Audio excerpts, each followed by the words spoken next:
அம்மா வீட்டு வயலில் களை வெட்டியிருந்தாங்க. அதனால் அவங்களுக்கு டீ தான் எடுத்துகிட்டு போயிருந்தேன். வெயில் வந்து எக்கச்சக்கமாக இருந்துச்சு. அதனால் தலையில் தூக்கி ஹெல்மெட்டை மாட்டியாச்சு. சும்மாவே நான் ஹெல்மெட் போட மாட்டேன். வெயிலுக்கு பயந்துக்கிட்டு ஹெல்மெட்டை தூக்கி போட்டுட்டேன். நிறைய பேர் வந்து இப்போ ஹெல்மெட் போடுறது கண்டிப்பாக வெயிலுக்கு பயந்தால் தான் இருக்கும்னு நினைக்கிறேன். வயலுக்கு வந்து பார்த்தா வயல் எல்லாமே நிறைய செடி வந்து தீஞ்சு போயிருந்துச்சு. ரீசன் பார்த்திங்கன்னா மோட்ரு வந்து திடீர்னு ப்ராப்ளம் ஆகிடுச்சு. அதனால் தண்ணி இறைக்காம விட்டதுனால ரொம்ப தீஞ்சு போயிடுச்சு.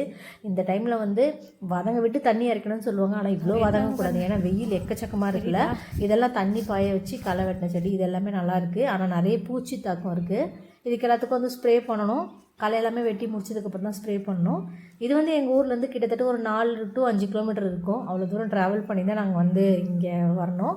அப்படியே அவங்களுக்கு டீ எல்லாமே எடுத்துகிட்டு வந்துட்டேன். டைம் பார்த்திங்கன்னா ஒரு 4:10 போல் ஆகிடுச்சு. அப்படியே டீ கொடுத்துட்டு நான் வந்து லைவ் போட்டிருந்தேன்.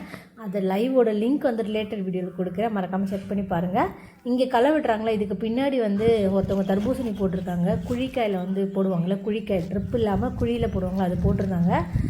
நானுமே பார்த்தேன். நான் வந்து அது வந்து ட்ரை பண்ணது கிடையாது, புதுசாக இருந்துச்சு. பார்த்துருக்கேன். ஆனால் அப்படியே அதையுமே பார்த்துட்டு ஈவினிங் 4:30 போல் ஆகிடுச்சு. ஆட்டோ வந்துடுச்சு. அவங்க எல்லாமே கிளம்பிட்டாங்க. இவங்க எல்லாமே எங்கள் ஊர்லேருந்து வந்தவங்க தான்.